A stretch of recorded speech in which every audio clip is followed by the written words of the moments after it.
Did somebody say tell me? Then tell me about it. Tell me with host Carlisle Powell. There are talk shows and then there is Tell Me. Your very credible source for information. Join us every Thursday night. You certainly won't be disappointed. Alongside Dr. Kelvin Daly. Panic and fear, uncertainty that is compounded by a leadership that appears unprepared, uncertain and indecisive in dealing with the coronavirus pandemic. And Tulu Weeks. Until God gets a hold of our Premier's life and transforming, he will go from bad to worse. We are tired of playing politics. We need to see policies that will change the life of people, especially those of us in the diaspora. Tell me. Carlisle, I want all women in this rally for change. Every Thursday at 8 p.m., you can be a part of this conversation by calling 669-7312. That's 869-669-7312.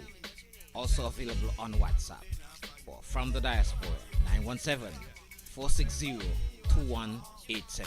Every Thursday night from 8 to 10 p.m. with host Carlisle Powell on 2020 Vision Radio and Facebook. Pico, the way to go for residential, commercial, and industrial wiring, data, security, UPS, and generator installation.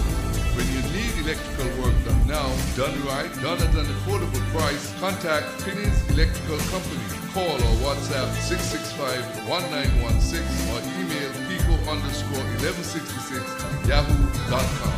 Pico, the way to go. Do you know what you're drinking? If you are drinking plastic bottled water, chances are you're consuming plastic contaminants, BPA, and other hormone-disrupting chemicals you cannot see with your naked eye. Those empty plastic bottles take up to 450 years to decompose. In the meantime, plastic bottles are polluting the environment. They are dangerous to the planet and our health. The safer solution is to acquire your own Kangen alkaline water filtration system, and you will never have to buy toxic bottled water again. Help save the planet and drink clean water for less than the price you'll pay for acid plastic bottled water over the next few years. The Kangen technology is the world's most popular, most acquired water immunizer. For more information, you can call or WhatsApp us on 917-207-1307. That's 917-207-1307. Change your water, change your life. The views and opinions expressed on the following program are solely those of the participants and do not represent those of 2020 Vision Radio or its advertisers. Tell me what you want, please. Tell me what you need. Tell me if I'm good enough for you, good enough for you, Tell me what you want, please. Tell me what you need. Tell me if I'm good enough for you, good enough for you, Tell me what you want, please. Tell me what you need. Tell me if I'm good enough for you, good enough for you, Tell me what you want, please. Tell me what you need. Tell me if I'm good enough for you, good enough for you, But girl, tell me what you want, please. Tell me what you need. Tell me good evening to all of you out there in Radioland. We know it's Christmas time, and some of you might be a little bit distracted doing your cleaning and so on. But if you're cleaning around the house, just put on a TV in every room, or put on a device in every room, so that it doesn't matter where you go, you can still hear the sound of Tell Me tonight. It's the 18th of December. And we definitely are not going to be back here on Christmas night. So it's our last Tell Me program for the year 2025. Good evening, Tulu. How you do? I'm doing good. I'm grateful for grace and mercy and for the blessings of being here again another Thursday evening. Let me reach out and say good evening to my sisters, Janet, Sylvia, Valerie, my nephew Kyron, and also to Rhonda, Lavanda, Elvan, Ellie, Mr. and Mrs. Romelo Jeffords, Deborah Morris, also to Cheryl Tyrrell, and again to all those who would have listened to us over the past months. We're happy to have you again this evening. And Dr. Daly, good night. Good night, gentlemen. I'm not hearing myself very clearly. Let me turn this up a bit. Yeah, am I coming in good on the board? I'm hearing you and loud and clear. Okay, all right. Once you hear me, that's fine. Let me say good evening to all those who have joined the conversation. Tell me whether you're on Nevis or in the diaspora. And if you're on, of course, if you're on the FM dial, Twitch, YouTube, and Facebook feed, pleasure to have you with us. My brother Hugh down there in St. Croix. My brother Denny and his wife Twilla, who are here, finally here on Nevis. Spent most of today with them, trying to get our boat in order to get some fishing done. So I'm a bit tired. Man, you just went to see what Twilla brought for you. That too. That too. She always brings me good stuff. And but I got my barrel last week. So. Okay, good. So see you Rams, Best Buy, Volume Rod. You ain't going to see me for a while. Mm-hmm. You got food. I got food and everything else in between. But let me say good evening to my brother, Reverend Arthur Daly right here on Nevis. My brother Carl, who just celebrated their birthday day before yesterday. And, of course, my other brother Carl in Canada. My sisters, even and Judith, up there in Connecticut. And so we're all glad that this is Christmas. We can't believe another year has passed so quickly.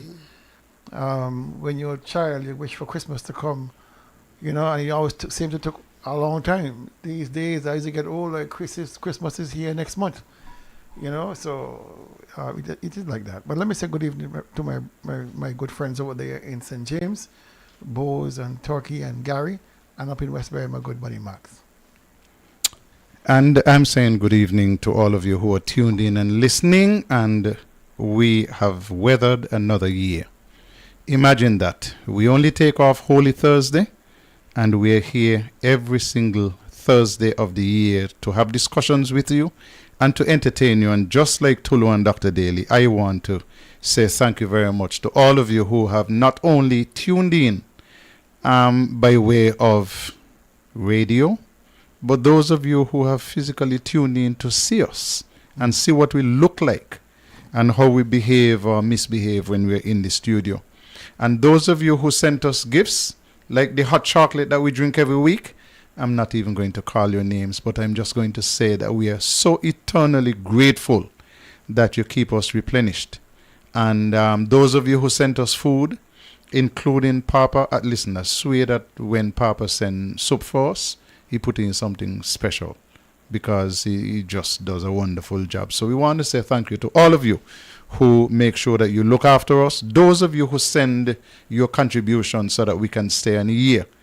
And our sponsors, you're talking about Kangen Water and Pico.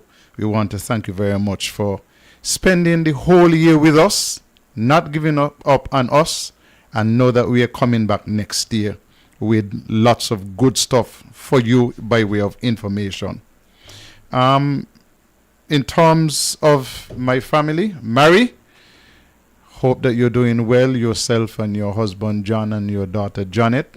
Mary, listen, when I retire and get a little bit older, I want to do like my sister Mary because she has a kind of travel bug and takes her all over the place.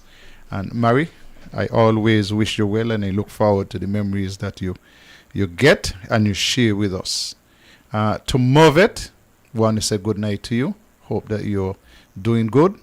Shireen and Caden, all of them up there in the USA, along with Dahlia and Alan and the rest of the family. And then I'll jump down to the Virgin Islands and say hi and hello to my sister Irma Glenda Skelton. Glenda, you must have been a good teacher, because I went to Keon this afternoon to the funeral of one of Mama's great nephews. And as I walked out of the church, some students of yours called me over. Douglas Watley called me over to introduce me to some other students. And he said to them by way of introduction, this is Carlisle Powell, his sister Irma taught us in Keon. And all of them look pleased. So I'm happy that you were such a good teacher down there in St. Kitts in Keon, that this got to be 40-something years later, they still remember you. I mean, you did good. And then let me reach over to and say hello to Sharifa, of course, and Shamari, and then go on over to Tartola, where I'll say hello to Everett Carter Byron and his wife, Heather, and all of the other members of the family, and come home here to Nevis and say hi and hello to Trevor and his wife, Josette, and the rest of the family as well. And right on top of that, I should go into the birthday greetings first and then come to the rest of the stuff. Gentlemen, I am going to do the birthday greetings for the rest of the year, because we're not coming back. And so I don't want to miss anybody. I don't want anybody to feel bad. So we don't have any birthdays today, Thursday, but Police Officer Rohan Laborde, he and Roberto Hector are celebrating tomorrow, Friday. Lloyd and Trust, my godchild, is celebrating on Saturday. On Sunday, what a wonderful day that will be. Charles and Jeanette Tyson will be celebrating their 40th wedding anniversary. 40. Bless the Lord. You know, so that's coming up on Sunday.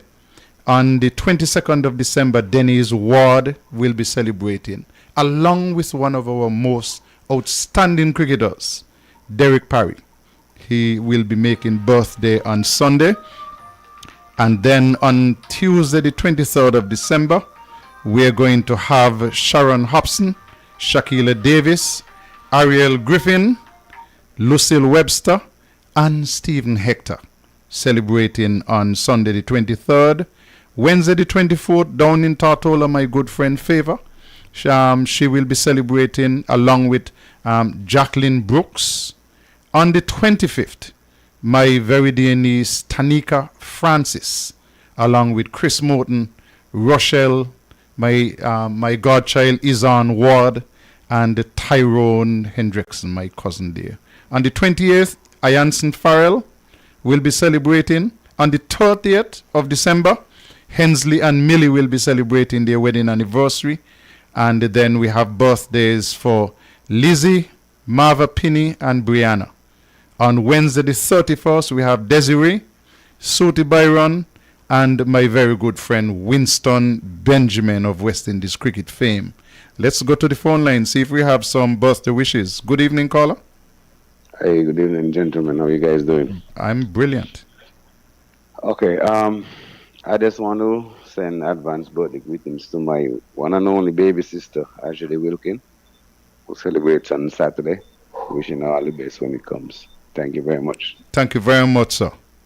Okay, so those are the persons we have celebrating birthdays for the rest of the year. I saw one here, Melissa Pemberton.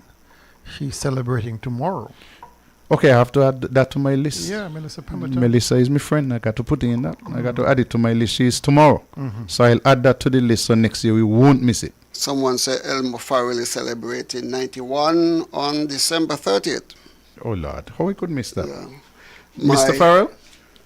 My granddaughter, which is her name now? Yukaila. She is celebrating today. I think she told me that today will make made her 70 years old. I thought she was older. And so, And then my brother Ivan, he will be celebrating on the 23rd. And my sister Evelyn will be celebrating on the 24th. And so, wish you all the best. Something happened. Something happened there? Something must happen. Let's do the song, gentlemen. Come in, Valentine.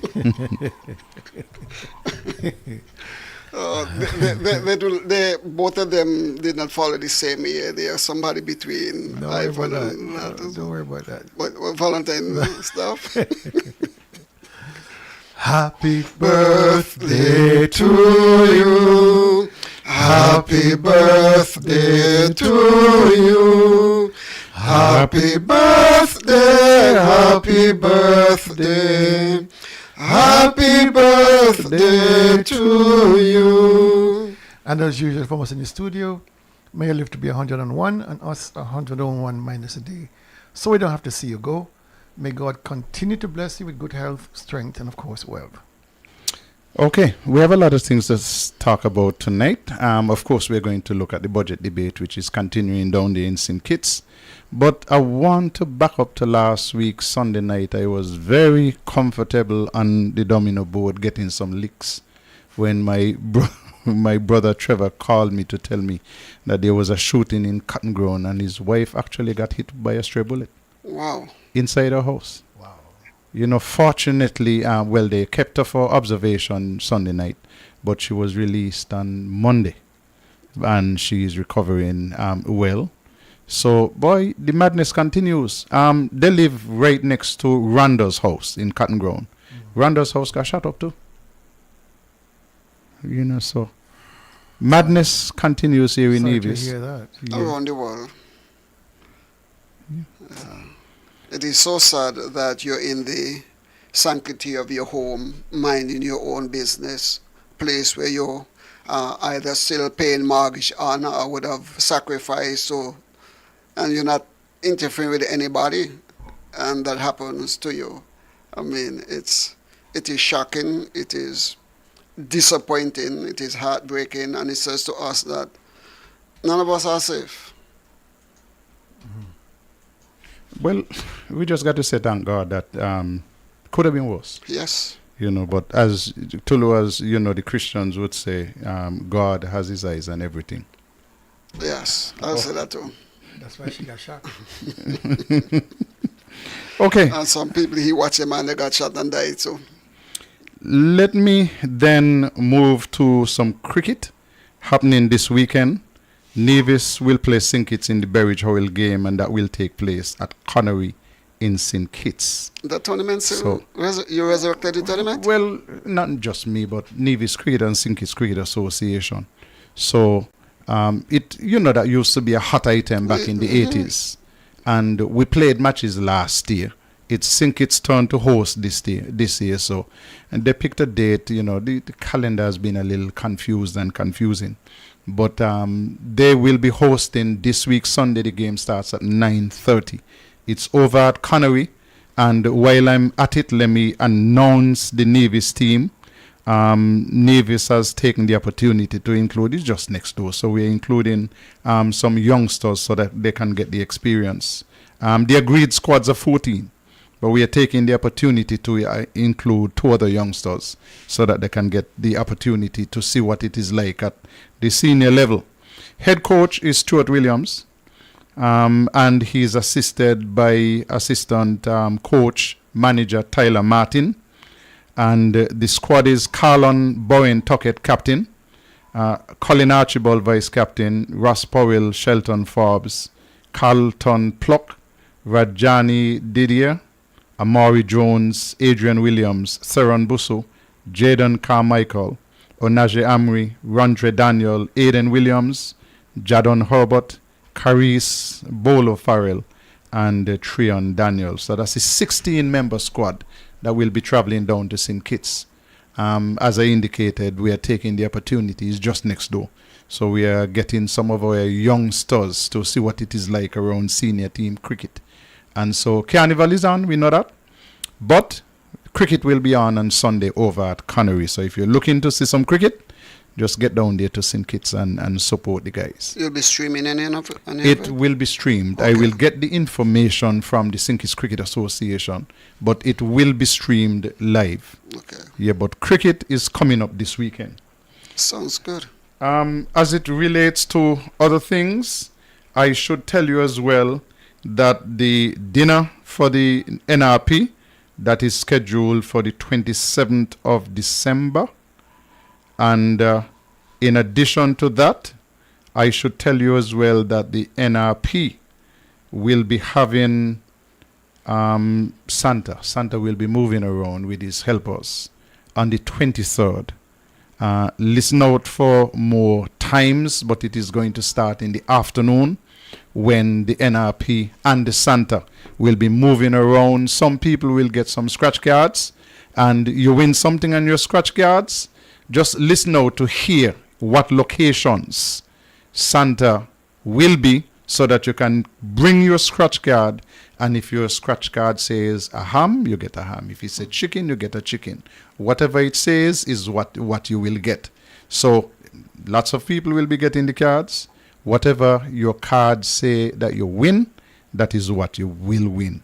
So NRP Santa will be moving around, and I wish everybody the very best of luck. Listen, things not so cheap, so I'm sure that people will be happy with whatever they get.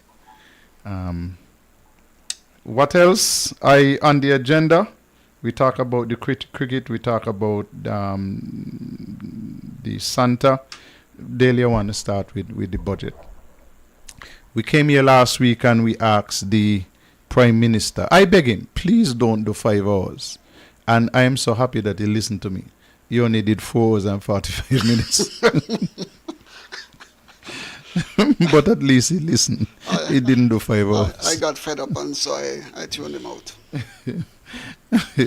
I couldn't get fed up. I was doing some stuff around the house. I put on various stuff so that I could hear bits and pieces. I must confess, he could have cut out 2 hours. All the little foolishness, he could have cut out 2 hours. Yeah, I think if he had stuck principally to the budget and not tried to score political points, against the opposition, he spent quite a bit, fighting against Dr. Harris, who was not even in the house at the time. A lot of that fluff. And then, like you said, a lot of repetition. Yes. Really drove me crazy. That's what annoyed me too. Yeah, but there were some good points that I found it very interesting.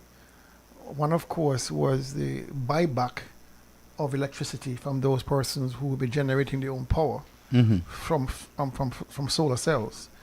Here on Nevis, you heard the Premier say last budget, not this budget gone, 2024 budget, say that in addition to you having to pay all the import duties and all that, they will continue to charge you for connection to the mains power, even though you're generating power for your own from photovoltaic cells. Not only that, he threatened the businesses that he would charge them a tax. Yeah.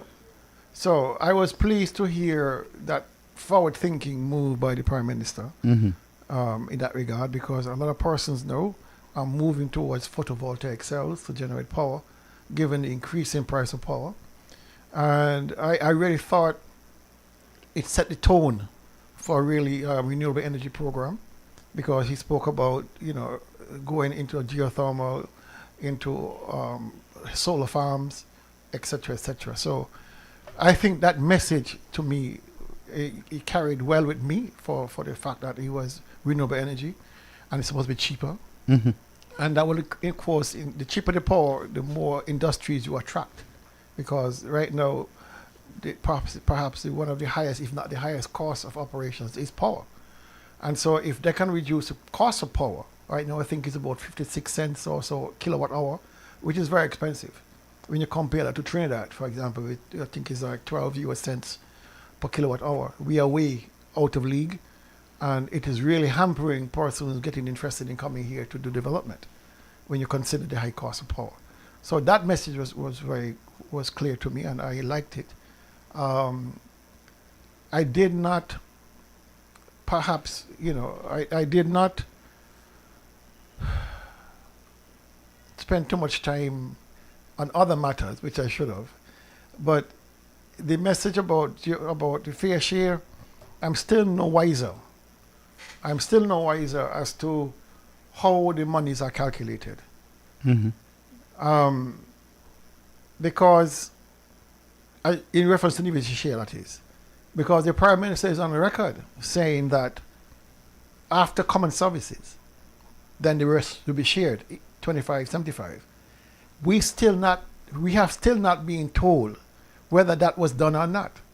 We still don't know whether the 35 million Nevis is now getting, reduced from 66 million. We are still wondering whether that common service charges were taken out of the equation and then the balance split 25-75. We still don't know. That was not clarified. I really need to hear that position. And if that is the standard operating position, or where you're not going to be taking it out, then codify it. Move the legislature to codify that arrangement, 75-25. So nobody can come later on and say it wasn't agreed to. I can go back to the same old system before. I can give you what I feel like. But it was interesting to hear the Premier try to spin this conversation when he had a chance to speak, because he made it sound like a victory. We have long waited for this. You are celebrating the fact you got less money. I mean, you can't make this tougher. You have gone from 66 to 35, and you're trying to spin that to say, listen, oh man, It's champion. I'm a champion. I got what I wanted. At the same time, if you listen to Dr. Drew today, in response to something the former Prime Minister, Dr. Harris, said, it was really comical, because here's Dr. Drew saying and agreeing with Brantley that hundreds of millions of dollars were not paid, and telling Dr. 600 and something million. 600 and some, 800 some million dollars. And he agreed with Dr. Harris. He's telling Dr. Harris, you should pay it. He's telling Dr. Harris he should pay the arrears that is owed to Nevis, because Nevis was shortchanged all those years on the Dr. Harris. And he was so laughable, because I'm saying, well, he's the Prime Minister now, so why don't he pay it? If he recognizes there was an error or misfeasance or bad mind by Dr. Harris not to pay what he believes should be paid, and there's documented evidence that we were, of course, shortchanged, you don't need to attack Dr. Harris. You say, listen, my resolution for 2026, all those back taxes that we owe Nevis, we're going to pay. Whatever it is, we're going to pay it. Agreed. Rather than laughing and saying, well, you should be paying it. Let me take you back a little bit. I want to go back to the renewable energy, because to me, that was very telling. Yes. I like the direction that they are going and that they are thinking of. We didn't see anything like that in the NIA budget, where they spent very little time on renewable energy. They seem only to be focused on the geothermal, which they have already abandoned and handed over to St. Kitts. Let me take this caller. Good evening, caller. Good evening, Mr. Powell. How are you doing tonight? Bailey and Tulu. Season greetings and all the best for the new year. Long life, good health, and happiness is wished to you. Same to you. Thank you, sir. I am confused as hell.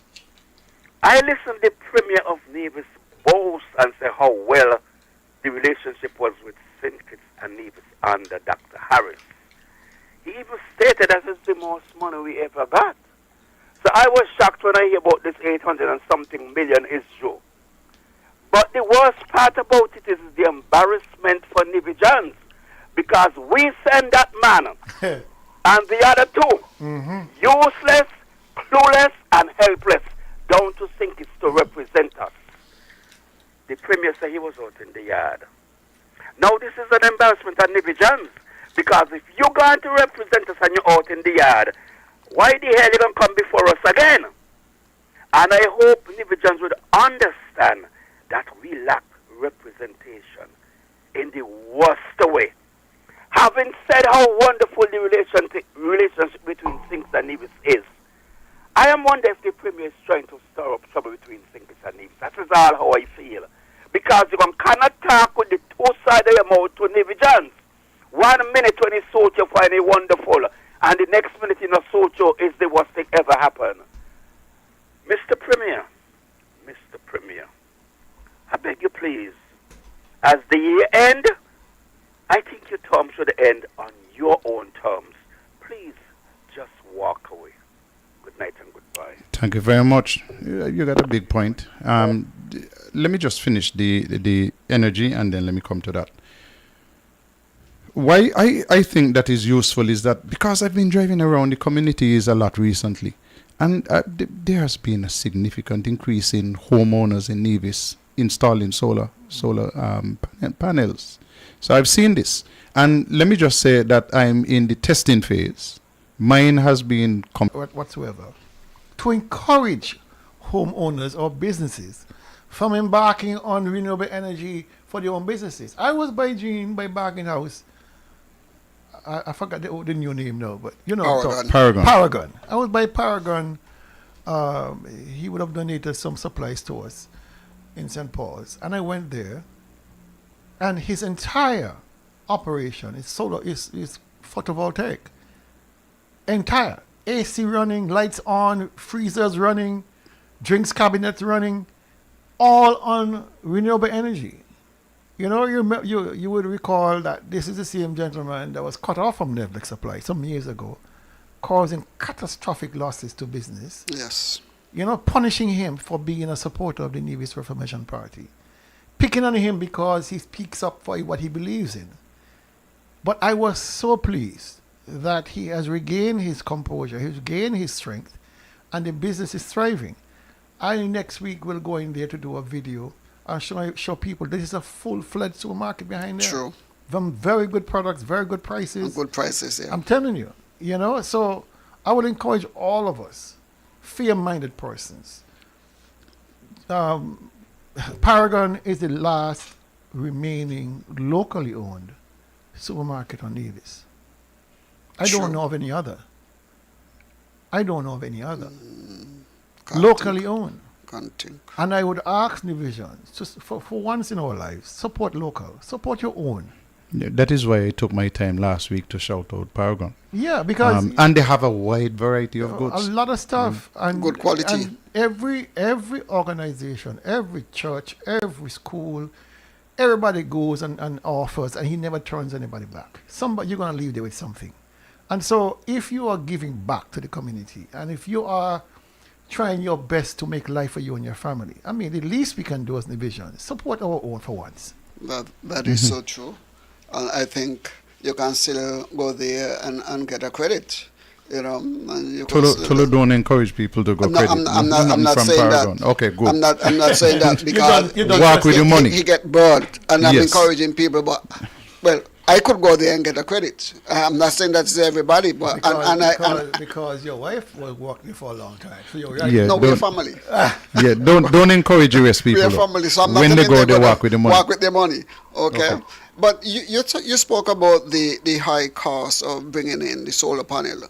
I think at one time, at least in St. Kitts, they were saying they were giving persons incentives to bring in. There's a program down there. But Nevis don't have it? No. And it's going to get better. When this new program of buying back power really gets going, I can't see any greater incentive than that. Mm-hmm. I mean, you are selling back power to the government. You get a reverse charge on your bill. I think the only other country I know does it religiously is Germany. So these guys and have been doing it for a long time. And have been doing it for a long while. I saw there are others, but Germany has it very well entrenched. I tell you something.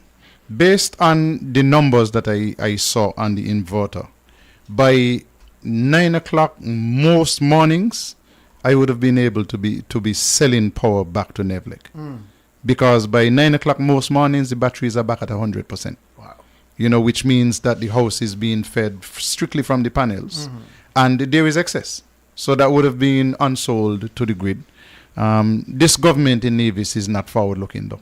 Because by 2013, when the NRP lost office, we were on the brink of doing something similar to that.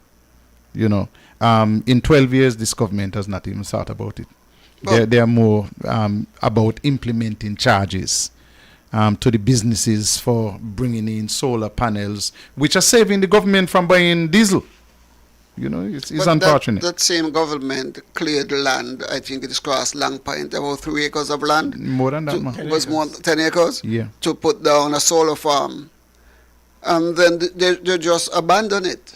You're absolutely right. These people, they lack vision. They are reckless. And as far as I'm concerned, their mindset is, if nothing is in it for me personally, then it must not go anywhere.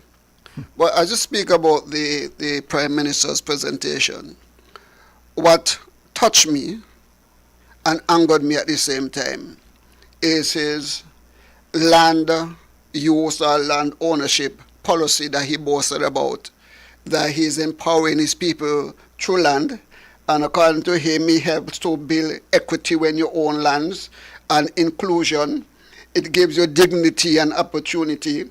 It says it gives you something to build upon and to pass on for as a foundation to generational prosperity. It's a source of empowerment. That is what he's saying in English to his people, that I want to empower you to build generation wealth, to pass on something to your generation down the line. And in Nevis, they are encouraging Nevision to sell their lands, to put the power into the hands of some rich crypto billionaire somewhere. It just doesn't stack up. Like here in Singles, you tell them, build your power base really built from land ownership that you can pass on to your generation, to empower your generation, to help them to build integrity, equity, build wealth, build asset. And Nevis, you're telling us to give up ours. How are you going to build real equity and real wealth with 2,000 square feet of land? Well, whether you give them one square foot also, he's selling them that 1 square foot or that half an acre or 2,000 square foot could help them. No. Okay? No. I disagree. I'm just telling you what he's saying. That's what he's thinking. We need to have a serious conversation. Okay.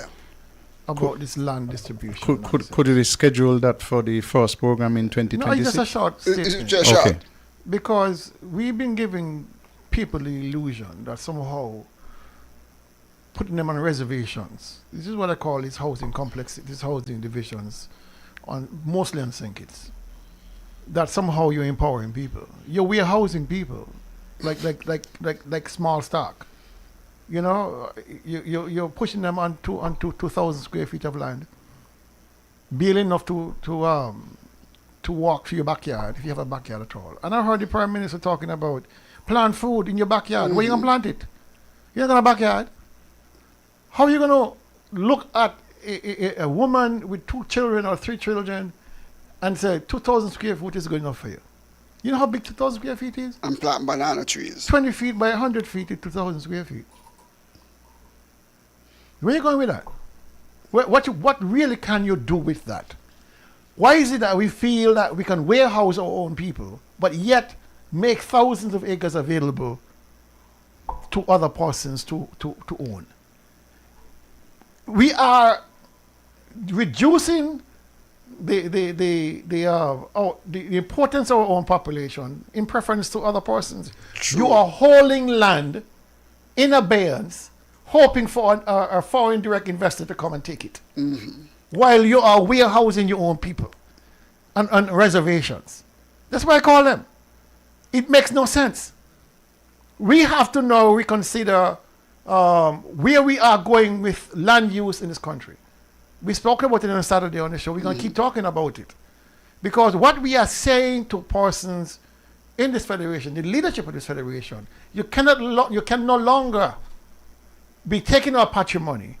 We are, holding it for other people, while our people are pushed onto reservations. From your own people? That's what it is. What I saw up in Stapleton is an abomination. But people are saying, oh, it's a house, it's a house. Which minister will live there? Which minister will live in that?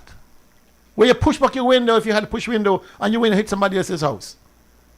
No minister will do it. So why would you feel that you can do that to other people? Because they're poor? Yes. But how do you empower people? How do you move people from poverty to something less than? They didn't have a square foot, so now you give them title to 2,000 square foot. That's Gentlemen, let's move right along. let's move along, because I still want to get back to the budget debate proper, and the Prime Minister speaking for 4 hours and 40-something minutes, which meant that the leader of the opposition had equal time. I found it quite embarrassing that he was only able to manage a little bit short of 2 hours. I found it most embarrassing. And why?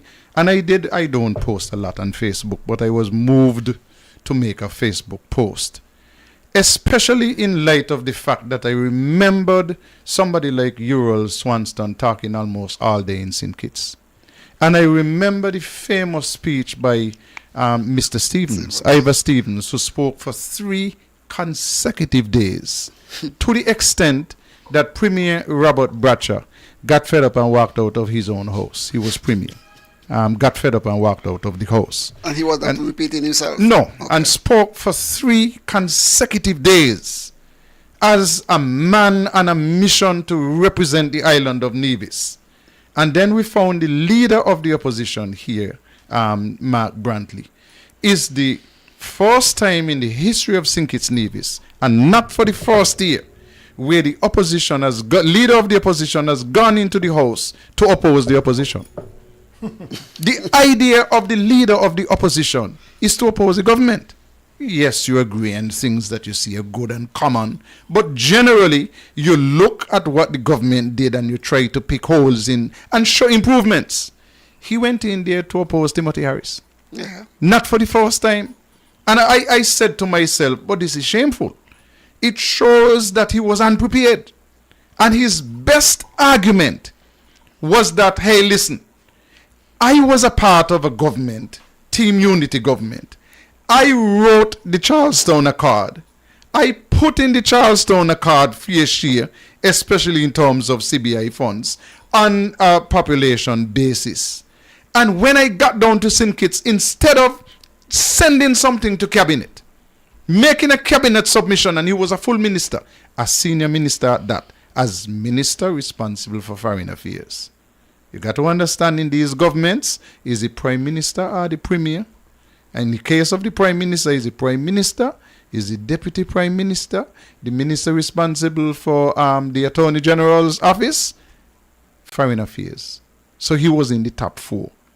And instead of putting something on the table to say, they like to say codify, let us codify this, he was proud to come and do an interview and say, me been out in the yard. So what you do out in the yard, a pitch marble, cracking the thumbs, cracking the fingers, when he was needed in around the table. So he gone down there today to say, listen, we were short of 600 or 800 million dollars. And if you had given me the 800 million, whatever the figure is, Nevis would not have got any debt. And we would have finished the hospital and the airport. I'm here to tell you, Mr. Mark Brantley, if they had given you a whole $1 billion, Nevis would still be broke because you spend badly. And I am embarrassed that you, having been a part of the government for 7 years, did not raise this matter until you broke up the government. And come now to say, we didn't get what we were worth. But boy, you wrote the Charlestown Accord. All you had to do is to say, hey, listen, in cricketing terms, take up your bat and your ball and go home. You got 3 seats. Take up your bat and your ball and go home. If I don't get the money that is due to Nevis, I'm done with this.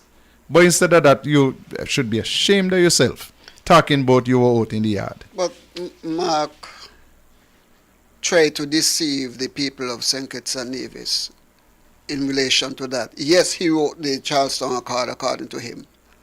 But people must understand that after that accord was signed and the Team Unity administration came into being, Vance Amry, who was the premier then, sat down with Timothy Harris and negotiated with Timothy Harris for $30 million from the CBI money for Nevis. He got it.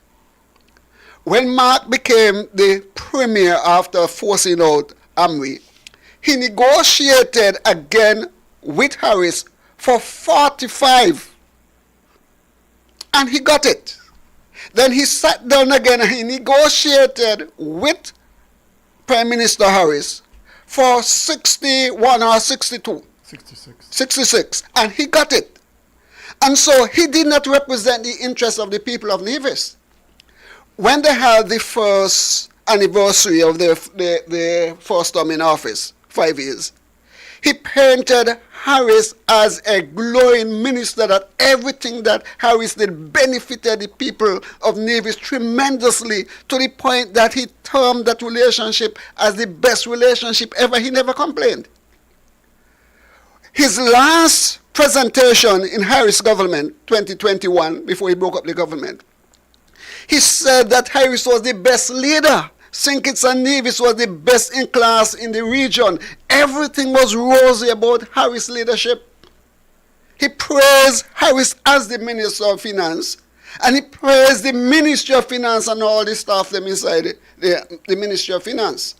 Alexis Jeffers did the very same thing. Said it was the first time that he sat in a budget debate to discuss budget and put budget together.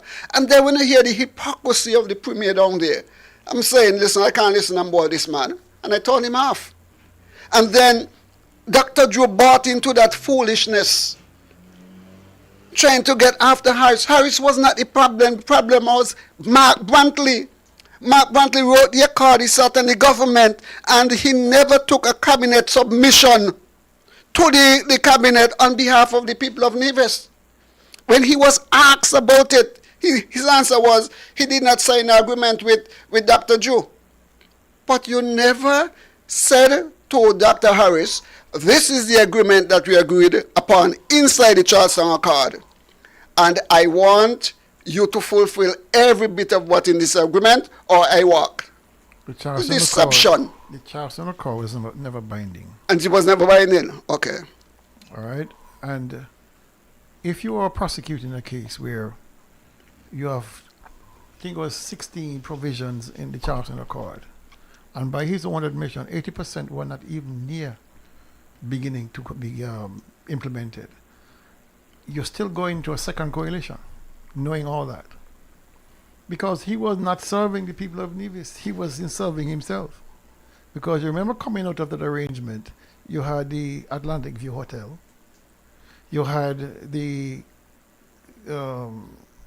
that hotel over there, the Candy Resort, you had MSR coming in to the picture.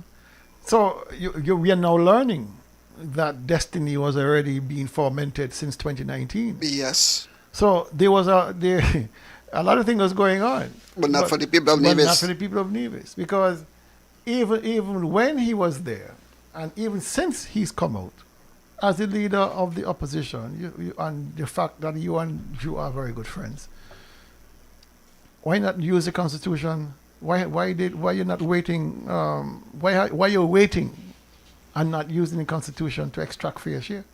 There are provisions within the Constitution that allow you to go to arbitration to determine if you're getting your fair share or not. He never implemented any of that. He never tabled any legislation to force conversation, to change the legislation to include non-taxable revenue, which is CBI.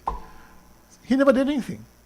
So to hear him belly aching about Nevis lost $800 million over from 2010 to 2025, while at every single step you were there every year. And said nothing. And said nothing, did nothing. It is hypocrisy beyond hypocrisy. So anybody listening to him, you really have to take a bucket of salt with you, because he cannot. I sometimes wonder if he listens to himself. I don't think so. Or if he remembers that he is part and parcel, because he seems so. He's going through this kind of phase called disassociation. That is it. Where he somehow is living outside of his body while still being in his body. If you get what I mean. So he wants to believe that he had nothing to do with that. This is a brand new day. All that money we did not get is not my fault. But you did nothing to agitate for it. You did nothing to move the court, to move the parliament. While you're in cabinet, you did nothing to move cabinet. All right? When he was getting $66 million, he had a choice. listen, we're going to codify this amount, or we're going to go to the prescribed 25-75. Yes, stick to that. Stick to it. All right? Even though they're speaking about 25-75, I'm not hearing any conversation about codifying anything, you know. So an incoming government can decide to pull back on it and say, we need time to study. Why is it that arguments can be made about what Dr. Harris did not do or did do in terms of the quantum of money released to Nevis? We are still having this conversation about $400 million owing blah, blah, blah. But there's no conversation as should we pay that money? Should Sinkers be forced to pay over that money it owes? Since not only from 2010, but from 1983. Should Sinkers be made to fork over that money? I mean, we have a good case for it. Because they brought it up. They brought it up. You know, but the mere fact that you have not codified it, I'm not certain you have a legal lens to stand on. You might have an ethical argument. But I don't think you have a legal argument because there's nothing codified to guarantee you a solution through arbitration for this. Because nothing was in the law. Nothing is in the law, and nothing still is in the law. So if going forward, how does Brantley know how much CBI money is made per year? He never knew before. All of a sudden he knows. All of a sudden he knows. Mm-hmm.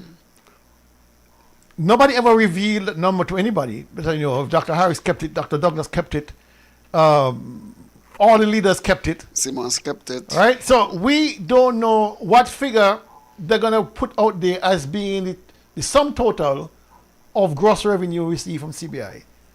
And again, I come back to the same question. Are common services taken out before? We still don't know. But the very premier had made the announcement when Harris said that he wasn't going to go to the World Bank, and he jumped on Harris. He said that sixth farmer or fifth farmer could have done that, and he made the same analogy. Take out common services and we share whatever base on the pro rata basis. There's where we came full circle and get back the same stage right at that point. But the problem that I have with Mark believed that he can take both sides of the argument and dictate what should happen and what should not happen. Because he barely ache a lot about geothermal. People need to understand that under NRP, that Mark Brantley did the most to destroy and to prevent Nevis from having geothermal. To the point where he told the people of Nevis, if geothermal comes, it's going to mash up your house and it's going to cause earthquake and all kind. Fear factor, fear mongering. Mm-hmm. But now he's championing it like it is his and it's so great. And then I heard him on the cannabis industry and it's time now for this to be legalized and whatever. I'm saying here this cook here. This is the man who jumped on Joseph Parry and criticized him down to his lowest degree. And now today he's champion and this should have been... I said, listen. But didn't you hear him say that as a country we must have courage. We must be able to move above the noise and the fray and have courage and seize opportunities. Remember, he said, remember there was opposition against Bank of Nevis. Remember there was opposition against Four Seasons. Who was the opposition? Okay. I'm listening. Gentlemen, I just want to point out something to you. In all the rarity that Mark Brantley had while he was out in the yard, I wonder if nobody suggested to him that he should take a look at Section 112 in the Constitution. Because that is the section where if you have differences, that you can move to the court. Exactly. You know, and they never tested that. Nope. Never tested that. The High Court shall, to the exclusion of any other court of law, have original jurisdiction in any dispute between the administration and the government. If and insofar as the dispute involves any question, whether of law or fact, on which the existence or extent of a legal right depends. Well, Nevis was arguing the legal right to CBI funds. And if you had a problem, I don't even think that you had to go to the World Bank. You turn to the court, file a matter in the court, let the court hear it. And Nevis could have had its fair share a long time ago. But I'm going to leave that for the time being. We're going to take a little break. But gentlemen, even as we go to break, I tell you something that stood out for me today. I was at the funeral, but paying a little bit of attention every now and again to hear what's happening in the House. And I heard the senator, who is also the deputy speaker, talking about money and so on, and saying that it takes so long for the federal government to build the Basse Senior High School. Listen. Well, I have. By nearly pick up myself. Because when I heard that, I said, but look me cross. It taking them from 20, they broke ground they announced it in 2014, broke ground in 2017. We are 2025, and we have not managed to finish the hospital. But she gone down in Simkits down there, go quarrel and said that them a take too long with Basse in high school, and she can't see the Alexandra Hospital wing. But she nearly make me pee up myself. Nearly? I had the very same sentiments. I said, look, listen to this. And she was serious. Serious like a judge. She thought she doing something good. I was like, somebody called me. Listen quick. I said, who is talking? They said, the girl from Nevis, man. The girl from Nevis. You know, I tuned in. Me and the girl there, grandstanding about BHS, you know, and the hospital, and all kind of stupidness. I was like, whoa. I mean, it was so hilarious, right? Because, you know, she's sitting in the as an advisor in the government, the government here, Mark Brandon. Advisor to the premier. And somebody wondering, the question after I called my partner, he says, boy, Mark, was he trying to score some points? So he tried a ball to give her. Oh, I believe so too. Because how the premier didn't criticize the federal government about nothing, so she was leading the opposition charge. Zook get up there and recommending Eric to go on trips with Sambal. I mean, how he's begging for Eric to go on trips? He said, I don't want to speak out of town, you know. I didn't listen. Mr. Federal Minister, when you're going to places, walk with Eric. What will Eric contribute? Hi, good evening, caller. Good evening, Carlisle. Good evening, Tulu. Sorry, let me turn my Mr. Federal Minister, when you're going device down. I'm sorry, guys. When I listened to that presentation today, I got the feeling that roles had been switched. She was no longer the advisor, but the person who she advises was advising her. Somebody wrote that speech. What do you guys think? You're giving us some credit. You are supposing that somebody wrote it at all. Well, she was reading. I don't know if you noticed, but she was reading. Caller, a whole lot of stuff. I saw Troy Labord with a book in his hand in the parliament in Nevis, saying he was looking for something. And he was turning pages and he said, I found it, I got it. And he read, and oh, not that. Troy wasn't looking for a thing. So you can't tell me because she had papers that she was reading. Well, I'm sorry. That's what it looked like to me. But I just found that whole presentation. I thought to myself, I've never understood the advisor role, to be honest with you.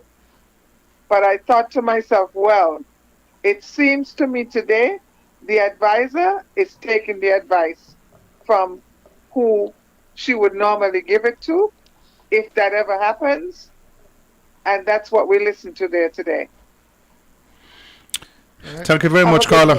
Yeah, I doubt that she has ever given Mark a useful piece of advice. She is called an advisor simply so that she can get paid every month. That's all. I believe that Brantley is going to take her to the iron shed, to the wood shed, and deal with her for that presentation. You don't believe that he set up to do it? I don't believe so. I believe she wanted to prove that she is worthy of being in the House, that she has studied the material. Remember, she is contending for a parliamentary seat on Nevis. Mm-hmm. So she's trying to build a resume as being tough on Labour, and she's not to be taken for granted and all this nonsense. But you're going to see a throttling back, I believe, because I think she overstepped. Her bones. Her bones by Big. going after the prime minister and his projects. Brantley is not going to like that because she's the only one who've done it. Mark did not. I mean, Zook did not do it, nor did Eric. They played the same line as Mark did. Very nonchalant, very supportive. Very supportive, and so she stepping up. I think she's trying to plot her own chart, her own course. But I don't think he's going to sell well with the contingent she has at her back down there on St. Kitts. Clearly, the sitting government was caught off guard. They didn't expect that. They did not expect this. I mean, you could have heard a pin drop when she was talking about the BHS and all these places. But I think she's going to be taken to the woodshed over this matter. I asked myself when I heard her, listen, I wonder how Mark feels to hear she doing what she did. But then I said, listen to the hypocrisy, because while she is chastising and castigating the Labour Party for not delivering on their promises and not completing stuff, I say, listen, in Nevis, there's absolutely nothing that has been completed, nothing. But remember, she's not a member of the parliament in Nevis. Keep your mouth shut. I'm just telling you, she's not a member. So if she had the microphone in Nevis, would she do the same thing? I don't know, but you shouldn't do it down there when you understand that you're castigating them for this, while the very same thing is happening under your team in Nevis. Well, we all know that. Keep your mouth shut. We all know that, but is the same Labour government approved her to get a salary in St. Kitts as the deputy speaker? I don't think it's gonna go well. You don't think it's gonna go well? Tulu, you want to know how Mark felt? Listen this. Those few words, I say thank you and I take my seat. May it please you. Thank you to the honourable member for Nevis 9.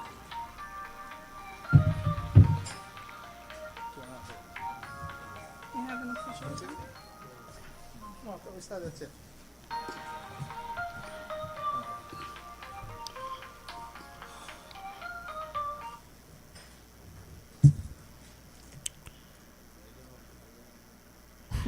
I don't think that you heard that clearly, but that was Mark Brantley, the leader of the opposition. At the end of his presentation, he was arguing he spoke for 2.5 hours. He had 5 hours, so even if you spoke for 2.5 hours, listen, you only did 50% of you answer 50% of the questions, you can't pass. The second thing is, me don't work, me go drink. That's what he said. That's what he said. Me don't work, me go drink.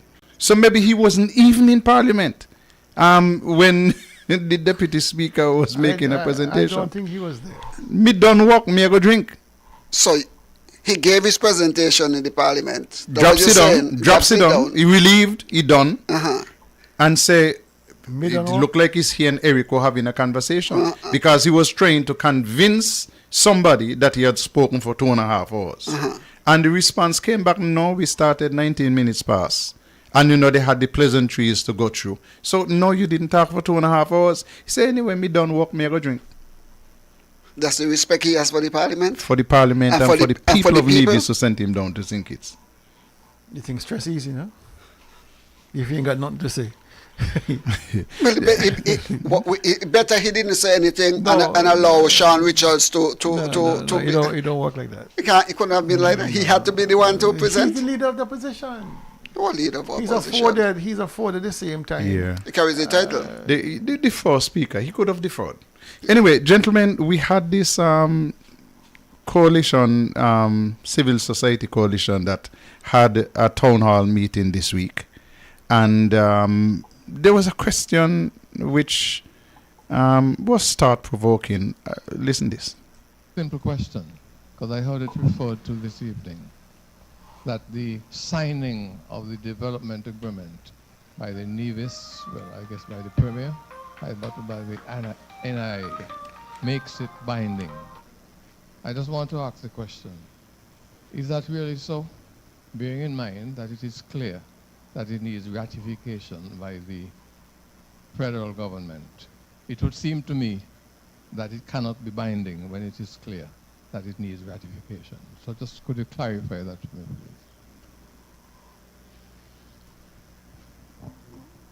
only the parties to an agreement are bound by it.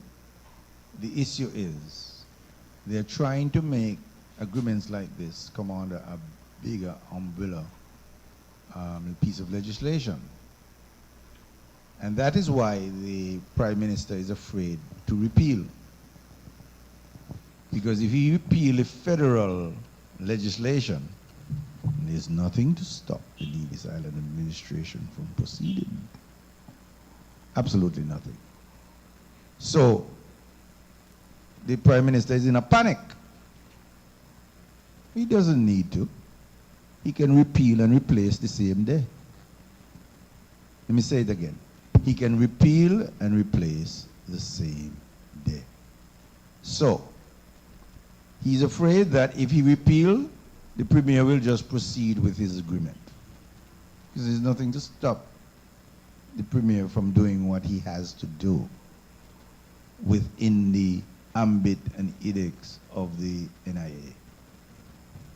Whether it's about land, the environment, conservation, development and planning, trade, you name it. And the Constitution allows for the Nevis Island administration to bring into being institutions that mimic the federal ones for the island of Nevis. You again just have to go and read the schedules and see which areas are so affected within the Constitution. For whatever purpose. It could be for security. It could be, as I said, for fire prevention. Whichever institution, just like you have your Nevis Island Administration, civil service, there are other parts of the civil service and other institutions that the Nevis Island Administration and its jurisdiction can bring into play for the development and planning and business of Nevis. You just need to find the necessary heading. And again, matters incidental to can be also, and I use another word, analogous to. So it is not just the word there.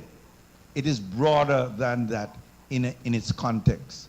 So I am saying to you, it is one thing to say, it has to be ratified, because the Prime Minister would say, well, all of these things under the SSZAA must come to Parliament for ratification. But again, that is why I don't like to speculate and I don't like to talk about things that are not there. It's one thing to have an agreement. If there's an agreement between the parties of the developer and the Nevis Island Administration, ratified by the NIA, then that needs, on the advice, go to the federal cabinet and the Prime Minister shall, if that SSZ legislation is removed, when it comes to the island of Nevis, the Premier and the NIA have the exclusive jurisdiction to enter into that agreement. And I challenge anybody to tell me that that is not so. I found that to be an interesting exchange. And so I wanted that to be heard by more people. But I found an even more interesting observation. Listen to this one. The name is Bonnie Byron. Just two little simple things have upset me very badly. I have a friend who told me that he was approached in 2021 by Mrs. Brantley, who asked him to sell his land over in that area. I don't know what you call it. Right. And another friend of mine said that she was approached before COVID. COVID was when? Yeah. Another friend of mine told me she was approached before COVID. So that's 2019. My friend was approached in 2021, told Mrs. Brantley that he's not going to sell his land. And so she put some white person to call him. I don't know the white person name. Doesn't matter. So I am very upset. I'm very alarmed. I said to the Premier that this whole thing is very alarming to me. That this thing has been going on for what now? 5, 6, 7 years? And, well, I for one, maybe the rest of you have been hearing about it. But this year is the first time I'm hearing about it. When 2 of my friends were approached, one before COVID and one after COVID, and about this thing. So I'm extremely upset about this. So my question, but who exactly is Mrs. Brantley working for? Sorry? Yeah.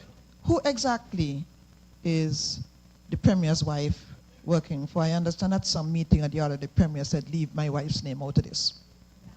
So if Mrs. Brantley could approach a friend of mine to ask my friend to sell his land, and when he said no, he was still pursued.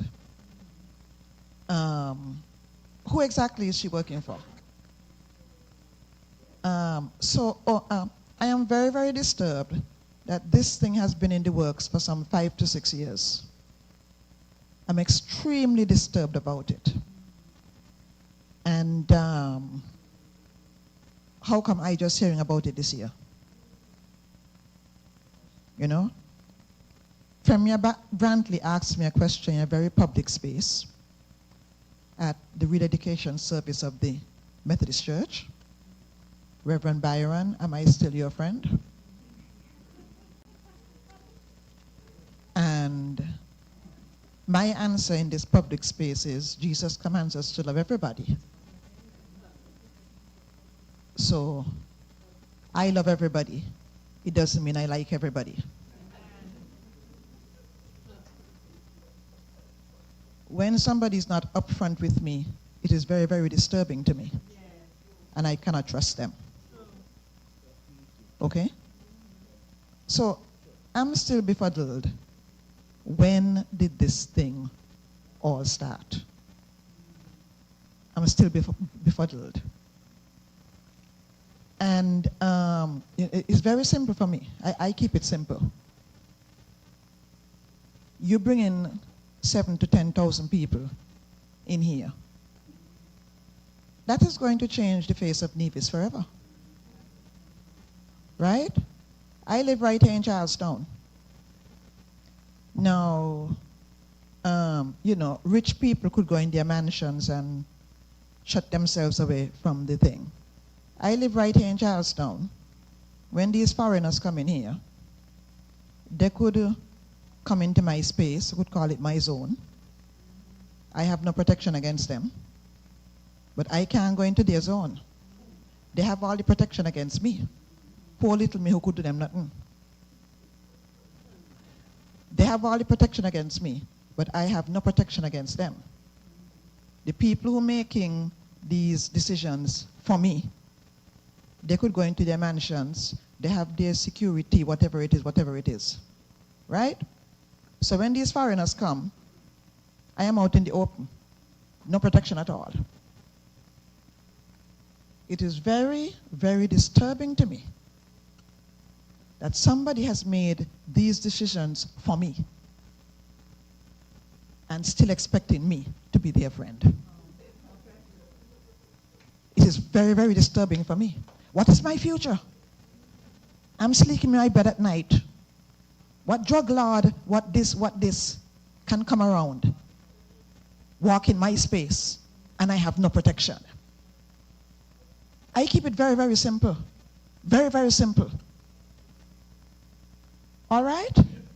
I can't go into their zone, but they could come out into my zone.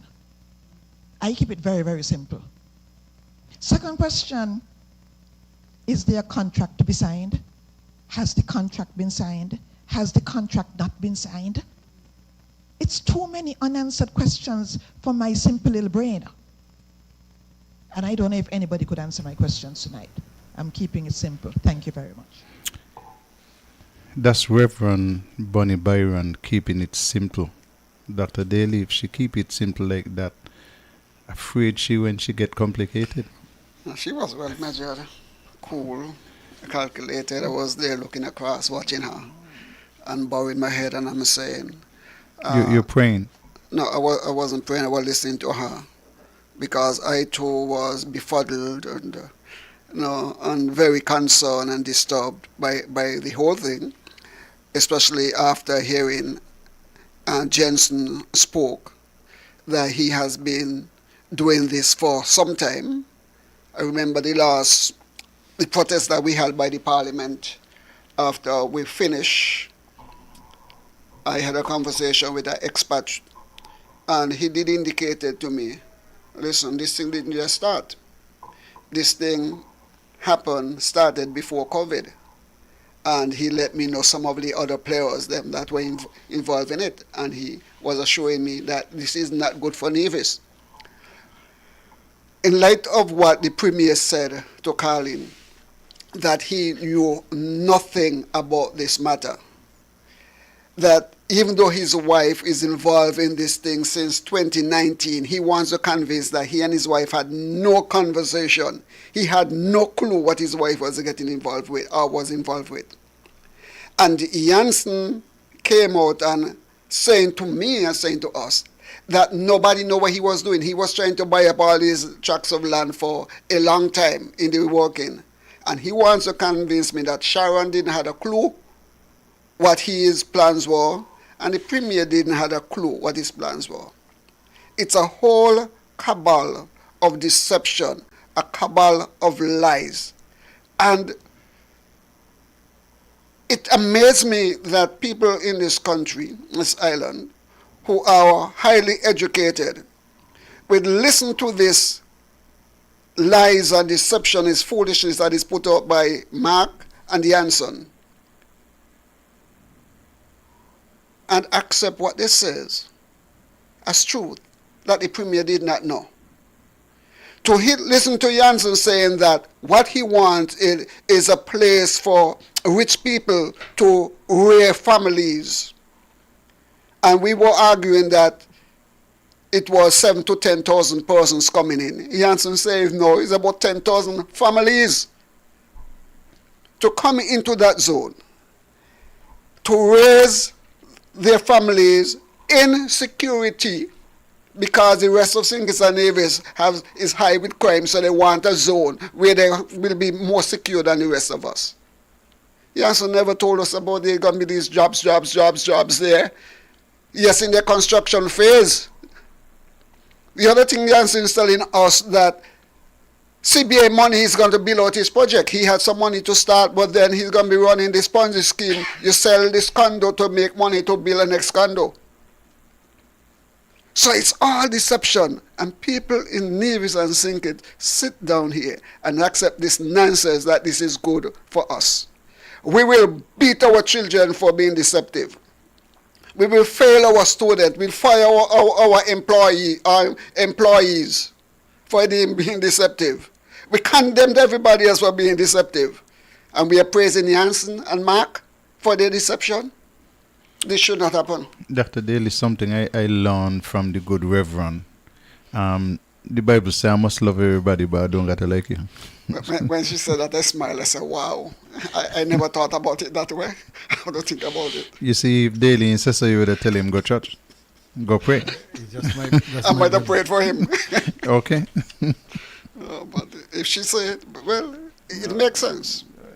I think it is people like her that makes what we do so much more important, because, you know, we as politicians have been carrying this fight for some time, and it is good when members of the flock see things beyond the church, because if you are a person who dwells on truth and frowns at deception, then this fight is for you. All right? Brandy put out a post right after I would have posted the conversation that Reverend Byron had, basically saying, how dare she come out in a position and then 6 days she's going to spend in church. I mean, what was very revealing to me, because the earliest evidence we had of any transaction was 2021. The oldest timeline we had for any transaction having to do SSD was 2021. But she has now brought it to the fore, directly to the people. No, it's not 2021. It is 2019, before COVID. Stick up in. Good evening, caller. Hi, good evening. There are a couple of issues that came out in the budget presentation that I'm rather curious about. One of them refers to the planned the solarizing of the place, which I have no problem with. But I wanted to know if it, to me, I'm concerned that this matter has not been well thought of. I'll tell you what troubles me. If we refund or pay the people who are able to send power back into let's say Nevlec, to keep it simple. If we pay those people for the power they send back, those monies will come from the operational budget of Nevlec. But the people who are most likely to become solarized are the people who are perhaps the biggest users of energy. Those people will no longer be paying any money into Nevlec. So therefore, Nevlec's return annually will be significantly less than it is now. Now, therefore, why is that of concern to me? One, if Nevlec, when these people who are allowed to send their power back get paid for sending their power back to Nevlec, Nevlec, on the other hand, cannot then reduce its staff or operational equipment and fuel energy at a level that's commensurate with the reduction in these high customers. So what does that mean? It means then that the very upper end of the society, their contribution or payments to Nevlec will be removed. Nevlec's operational budget will still have to be relatively close to what it is, even if these people are sending the power back. Who then pays the differential? Will the government subsidize it? Or, as has been demonstrated in other places, the cost, the burden will become extra on the people, the lower end of the society, where the people are now paying that fund. Now, here's a classic example.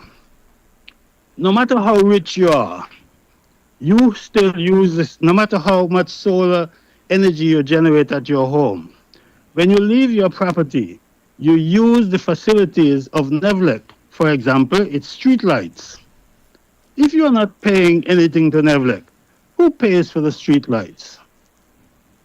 I think that this notion of paying people for the energy they return to the system is a horrible idea.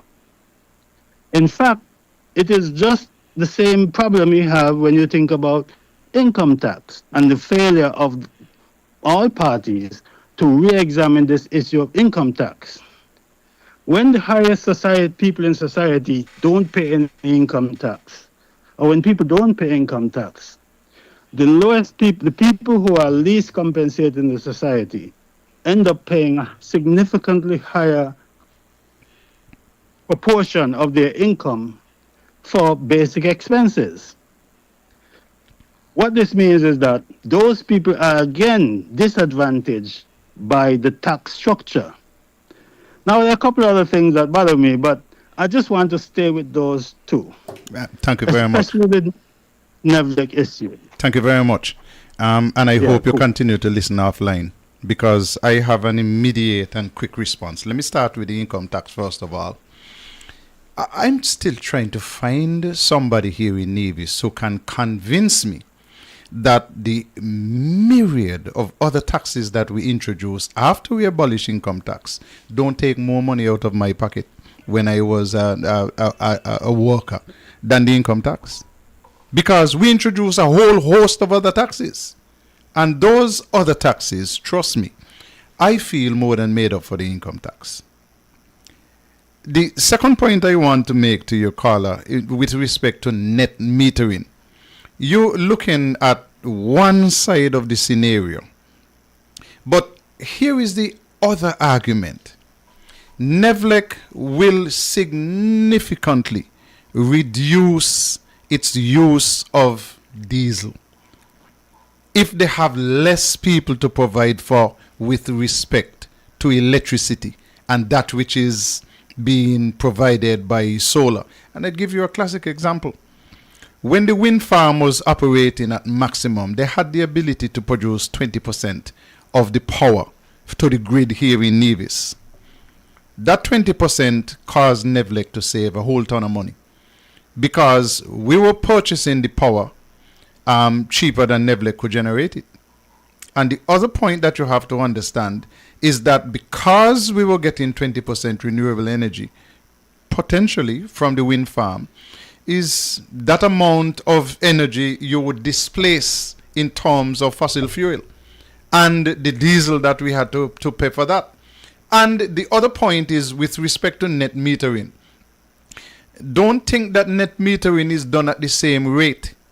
So if NEVLEC is selling you, for example, at 56 cents US per kilowatt hour, and you have net metering, I want to bet you that NEVLEC would probably be offering maybe about 40 cents per kilowatt hour. Probably less. Yeah. So NEVLEC would be winning. They will still continue to give you power. I didn't disconnect NEVLEC. I still have NEVLEC there, just in case I need to use them. But I'm on solar power. If you had net metering, NEVLEC would continue to sell me at their rate, and when I had excess and I was selling back to NEVLEC, NEVLEC would sell me at a significantly reduced rate. And so it means that it wouldn't be costing them no ton of money. You could bet your sweet life on that, because I've had the experience of seeing how the system operates in Germany, for example. And the rate at which the utility company sell to you is not equal to the rate that you sell to them. It is vastly different. It is significantly lower. But I understand your concern. But even so, just continue to read up on the matter. But there's a huge assumption being made that for some reason it is the persons who can most afford it that will buy solar units. Mm-hmm. That's a huge assumption. I mean, when you are making an argument of such gravity, you have to come with statistics to prove one way or the next who are the greatest users of renewable energy. It may not very well be who you think, Mm-hmm. because you might be in a remote situation where persons cannot access the grid, and therefore they have their own power supply. It might be persons who are more in tune with global warming and wants to make their own contribution to it. So there's a whole host of persons who may want to gravitate towards using renewable energy who are not wealthy. I'll give you an example. It must be at least 40, maybe 50 years ago. You remember Mr. Stanley at Morningstar? Yes. With his wind turbine? Mm-hmm. And Mr. Napier had Solar. his solar from the time I know him. I don't think he ever used Nevlec in his. When I knew him, he didn't have Nevlec connection. But, if we are indeed cognizant of global warming and we want to do our part, and we want to be the greenest place on earth, and net metering is not part of the solution, I don't know what else is. Because it has to incentivize process moving off of fossil fuel onto renewable. If Nevlec is now realizing that they have now too much staffing to deal with all those persons that are now doing their own net metering, then what do? You go to attrition. You go to scaling back your size of your overheads in terms of manpower and stuff like that. So there are management things you can do to make your company competitive, make it lean and mean. So I don't accept this idea that simply because you are net metering, you have your overhead going to be the same and therefore you're going to lose money. I don't buy that at all. And the buyback, as we said, is significantly lower. You're buying back to sell. Yeah. Nevlec becomes a ton hand, basically. Mm-hmm. They're buying cheap, buying cheap, high and selling, buying cheap and selling high. Yeah, they profit. I would wager. Well, I can't say what these ministers will do because they have very little understanding and experience in these matters. But an experienced minister would, and an experienced board for the utility company would probably look at their numbers and say, hey, listen, we're selling you at 56 cents per kilowatt hour, and we are willing to offer you 28 cents per kilowatt hour. I think that's a fair price. Half. Because you are generating something that you can't use. Mm-hmm. You can't use it. So if you don't sell it back to us, you can't use it anyhow. So you lose it. Because you can only store so much in batteries. I think what was happening in Germany and some parts of Eastern Europe, they were renegotiating the initial contracts they had for the net metering with homeowners. They were bringing down the charge because the company was saying, listen, we gotta sell it too. So if we used to buy it from you for 20 cents or 10 cents a kilowatt hour, we can only now pay a 5. Because so many people are now joining in. We are paying more than it's worth. Mm-hmm. So you know how we negotiate down price. And you're going to come to a break-even point. Correct. Good evening, caller. I think. Good evening, gentlemen. How are you doing tonight? Me, I'm good. Caroline, just to be sort of devil's advocate, you said that your excess power you can't use, right? Mm-hmm. Well, if you can't use it, you should give me for free. You're too far away from me. We're going to need a lot of wires to get from me to you. Just to go back, Tulu, did I hear you say that Mr. Chancellor said they want to rear families in the SSE? Yeah, likewise, raise families with security and very low taxation. And he said that's the most important thing to him about this project. Okay. Well, I said that, man, I don't see what you're worried about because there's two things, right? Number one, Mr. Johnson said he's gonna give every individual $1 a day. Mm-hmm. Well, that's a positive. And the other thing is, well, Nevis people used to rear animals down there. Why he can't rear families? I see your point. Don't encourage it. Don't encourage that man. Let me say one more thing about the caller's comments about income tax. Because every working member of the society pays income tax. We don't call it income tax. But if you are paying Social Security in its full entire structure, you are paying income tax. Because that social services and housing levy, that 3.5% below 6,000, that 8% below above 6,000, and that 10% above 10,000, that's a indirect income tax because it's based on how much money you're making, your income level, and that money is taken out whether you like it or not. You will be contributing that amount of money.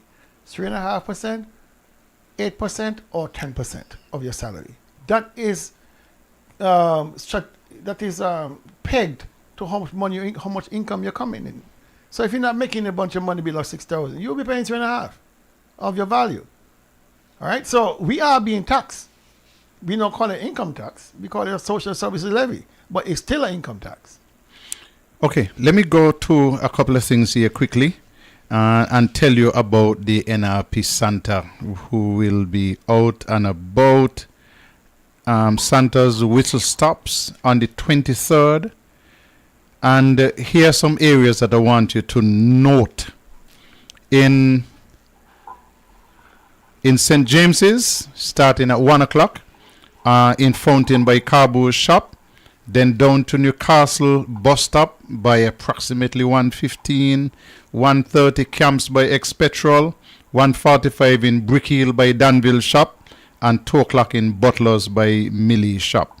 Those are the times and the locations for the Santa's whistle stop by NRP on the 23rd. In St. John's by Panko's shop, right there on the corner.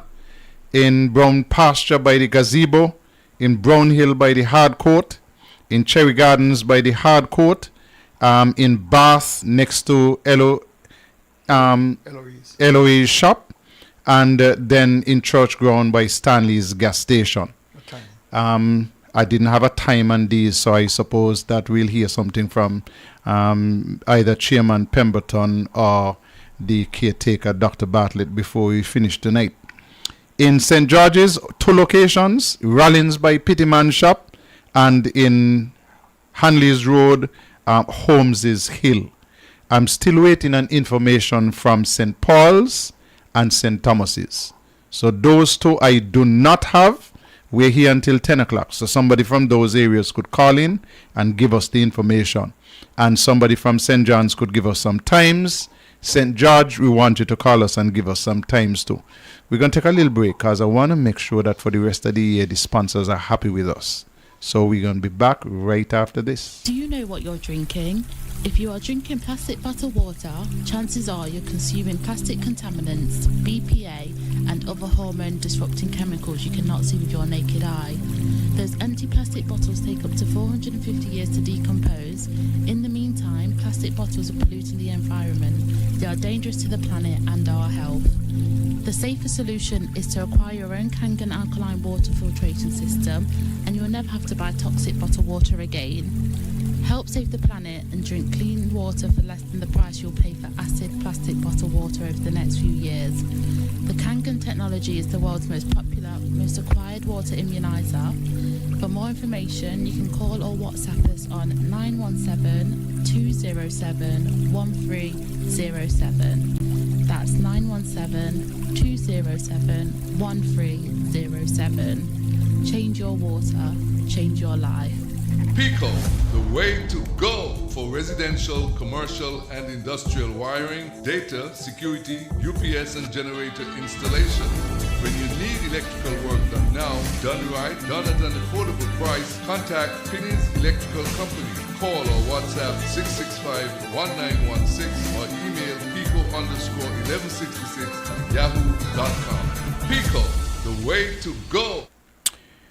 Dr. Drew made 2 announcements that caught the interest of people. They didn't worry about the almost 5-hour budget presentation. People were looking for one announcement in particular, and that has to do with the double salary. And we'll play that for you just a little bit later. But the other one that caused some laughter is when Dr. Drew said that the death rate has now surpassed the birth rate, and encouraging people to get children. Somebody in the background asked him when you're going to get another one. I had to laugh. I think that he ducked right into that bouncer. He ducked into it. I was looking at Eric. Dr. Daly, let me alone. Good evening, Carla. Good evening, Carlisle. How are you doing? I am getting better and better. Wish you guys all the best for the Christmas season. Thank you very much. Carlisle, I got a couple of questions I want to ask. I don't know if you could help me with it. Did the Premier make the proposal from Disney available to the nearest public? From Destiny? Yeah. No. You haven't make it public to the news people yet? No, not at all. But how you complain that news people doesn't read? They don't take time out to read. They just listen to the talk show host. Well, we want the fair share agreement too. We could read that. But I thought really make that public so people can make a fair assessment of what Disney is proposing. So what Disney is proposing. Not Disney, Destiny. Destiny. Yeah. That Nevis people cannot see. Only he and his cabinet and his wife know what's going on. But caller, the Prime Minister said he has not seen it either. You're kind of low, and I hear you. No, so the Prime Minister also said that he has not seen the Destiny proposal. But how we could blame in news people say they don't read? I don't know. So if he doesn't give anything to read, how are you going to read? Well, I'm saying your Prime Minister has said he himself has not seen it. Well, I don't trust the Prime Minister with that neither. I mean, to be truthful. But I mean, he's up and down cussing, say, talk show hosts and this and doing that. And these people don't read and learn to read. But then you are not give them anything to read. I mean, if you try the proposal out there, let these people see what they are proposing, what they want you to do. I mean, something got to be very wrong with that. Let's know how much gun helicopter they want to have, how much gun Coast Guard that carry guns and so on they want to have. Because, they have to have security with these millionaires, criminals that coming in by air, land, and sea. Everybody know that. But just give these people a chance to look at the proposal, that they could make a fair, rather than to be speculating this, and then he's cussing so that these people don't read. The other thing, Carla, you remember last year he made a big song and dance about the VAT and duties and custom service. You notice this year he shift? He's talking about reducing the VAT now down to 13%. But I think if you leave the VAT at 17%, I didn't do any calculation, it's just something come up in my head. I remove it from the duties and custom service. I think that will be a better thing for the consumer. What do you think? Well, I have an issue with the way they calculate the VAT because they are taxing a tax. Yeah, that's what he said. Yeah. Last year. But here is my argument. The Premier all of a sudden want to sound as if he's, doing something good by going down to St. Kitts and saying that they should reduce the VAT. You heard that, Daly? You heard him down there? Yeah. He said the VAT rate should be reduced. But I agree with you, Carla. What he can do is to look at it a different way. I have always spoken about reducing the VAT. 17% is too high. But I accept your point and I totally agree with you. The way how they are calculating the VAT is killing people because they are putting a tax on a tax in the calculation. Yeah. I don't like that at all. And I always feel that these guys who do that, it's criminals. They are criminals. They wasn't the guys who break in the shop and the store and thing. Anyhow, Carla, you have a good evening, right? Thank you very much and enjoy the season. Yeah. But last year, the Premier made the same argument in the budget debate. I remember where I was when I heard him talking about this taxing about is calculated wrong and something needs to be done. A year later, he said absolutely nothing about it during the whole year. And he comes back with the same thing again this year. It makes absolutely no sense because if he meant it when he said it last year, he would have put pressure on Dr. Jew to do something about it. And so he's talking because he can talk. When you consider how much of the budget is funded from VAT, why would you believe that the Premier is going to really do anything about VAT? Well, keep his mouth shut and don't say it. He has to say something. But we all know it's nonsense he's speaking because you have had ample time to work on lowering a rate, put a proposal to the federal government. You are the leader of the opposition. You are the Premier of Nevis. Put something in writing and submit it to Parliament for consideration. I mean, the 17% was only meant to be temporary. Mm-hmm. Why you don't come with a private members bill? I don't know why. I mean, talk is cheap. Whiskey costs money. If you are going to be on the soapbox, talking about what needs to be fixed, but do nothing to fix it, then, Makes no sense. then you become part of the problem. Yes. But here is the other challenge. Why isn't he an active member and chairperson of the Public Accounts Committee? Certainly these are questions that he can ask with more power, with more authority, if he is chairman of the Public Accounts Committee, which is active. I don't want to belittle what Dr. Drew said about getting more babies, because it is a worldwide phenomenon, except in Africa and perhaps in parts of Asia. There's a population crash in Eastern Europe, Western Europe, and here right in the Caribbean, we are getting less and less birth, more and more death. Which means an aging population. It's an aging population. And it is something that we really need to have studied.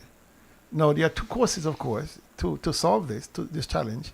You can either step up on immigrants coming in, which some countries are doing, advocating for more immigrants, especially well-trained immigrants. Europe, for example, in Italy, they need a minimum of 200,000 persons per year just to come in. Japan is facing a crisis. They're having a harder time because of their phobia against foreigners. America, I don't want to call them natural-born Americans, but Americans by birth are also having less babies, but their population is being stabilized by mass immigration into that country. So we are seeing this movement away from birth, but when you listen to the commentary, one of the prevailing factors against more babies in the home is because of the cost. Yes, man, hard. It's very hard. It's very harsh.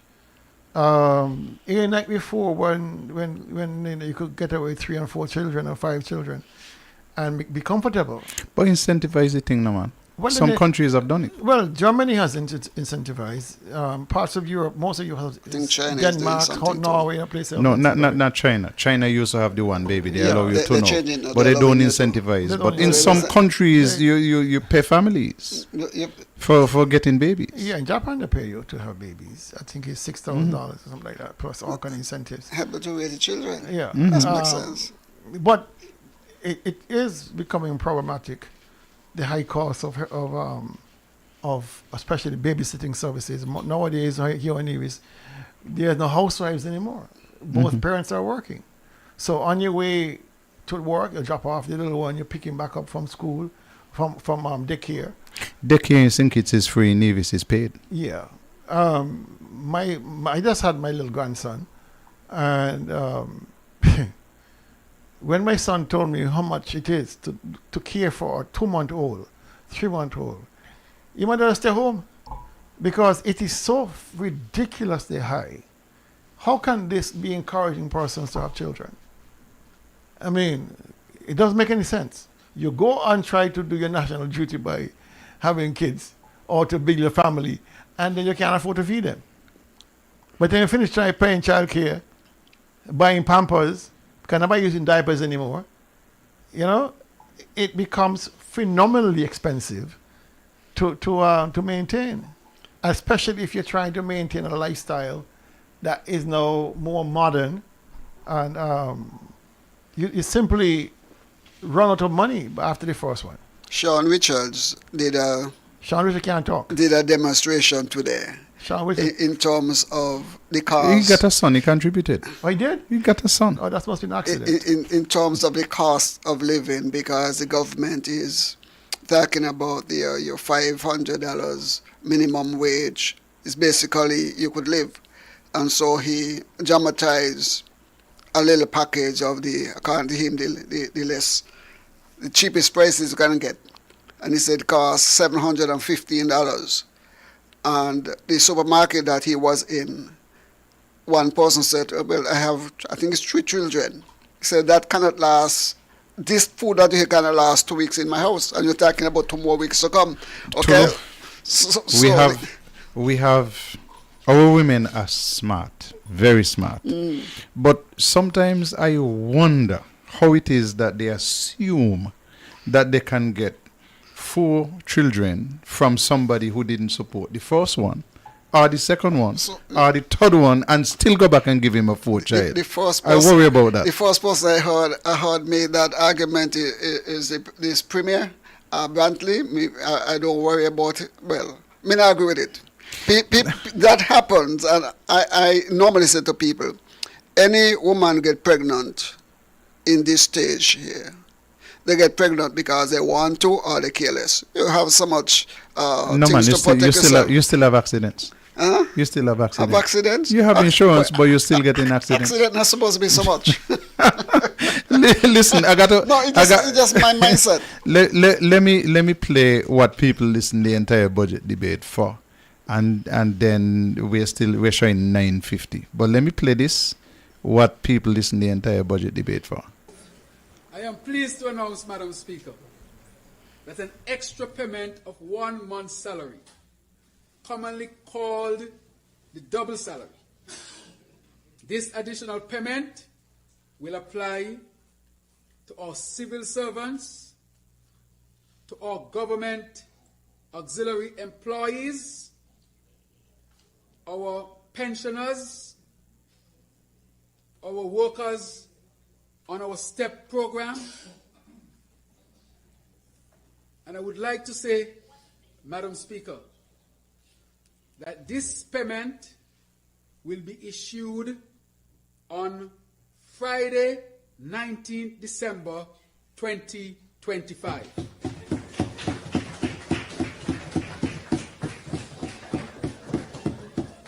Madam Speaker, I will come to the others, to the caveats to this one for the first time. Of course, we want to encourage the statutory bodies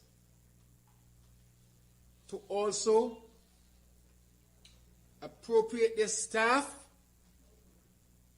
appropriately as well.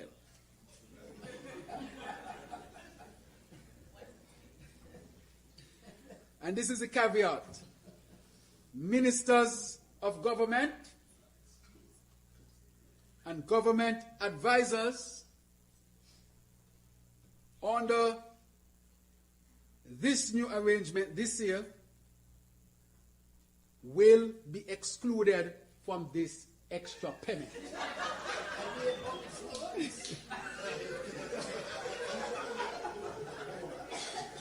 Madam Speaker, I will repeat. I am pleased to announce an extra payment of 1 month's salary. And the caveat is, it will exclude this year the ministers of government and government advisors.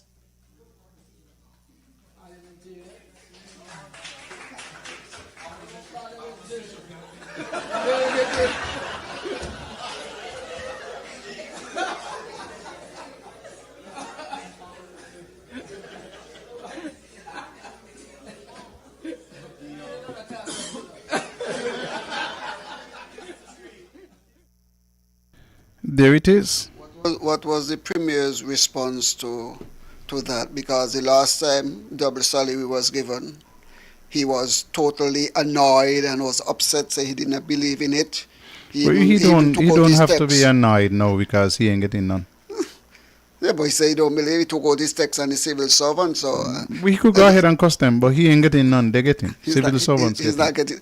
Well, this is the first time since they're doing double salary is done that I will honestly say that civil servants and pensioners and what's not government workers are getting something. All the other time they were giving themselves. But they got for years. Remember, they were part of the federal government and collecting at home and abroad. So they can't argue too much about that. All right.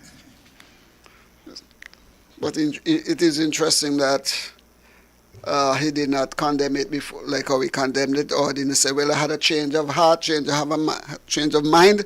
I believe that is absolutely necessary and is helpful for the people, and so I support it. I would love to hear him say he supported it because last time he opposed it. Well, he has a chance to speak on the adjournment. Okay. If he ain't still drinking by that time. Gentlemen, we are at 9:54. Let's take this last call. and then we can do our closing statements. Good evening, Carla. Good evening, Carlisle. How are you tonight? I'm doing well, but I'm so sorry to just be calling in because I know all people are looking forward to knowing when Santa would be in their area. That is true. And I had a little difficulty in that I couldn't get the times, Anyway, we're here. So we'll start at 11 in St. Thomas's. Okay, And good. we anticipate, based on the number of stops there, that we'll probably take just about an hour in St. Thomas's because that is where the headquarters is, so we start off right there.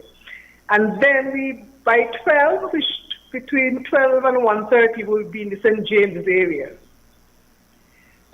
Between 2 and 3, we should be in the St. George's area. Between 3:30 and 4:30 in St. John's. We probably might take a little longer in St. John's because we have more stops, but we should be out of St. John's by 5, I anticipate. And then we roll into St. Paul's for the grand finale. And so by 6:30, we should be well wrapped up. And so everyone should be well pleased. By then, everybody would have collected their toys and whatever is due to them. And that's the Santa's whistle stop happening on the 23rd. No, not on the 23rd. Is it on the 23rd? Yes. Tuesday, the 23rd, Yeah, yes. Tuesday. 23rd, yes. Tuesday. Okay, just go through it one more time. In St. Thomas's, expect us between the hours of 11 and 12. In St. James's, anytime between 12:10 and 1:30. In St. George's, between 2 and 3. In St. John's, between 3:30 and 4:35-ish. And then in St. Paul's, we wrap up at 6. Thank you very much. You're welcome. Dr. Merry Patricia Christmas, Bartlett everyone. with the Santa's whistle stop. And we look forward to people coming and receiving their gifts and so on.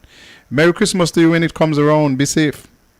Thank you. Same to you guys. Bye. Okay, good. Hi, good evening, caller. Put on a love and greeting, Brother Carlisle. Yes. And blessed night to your brethren them there and to your listeners.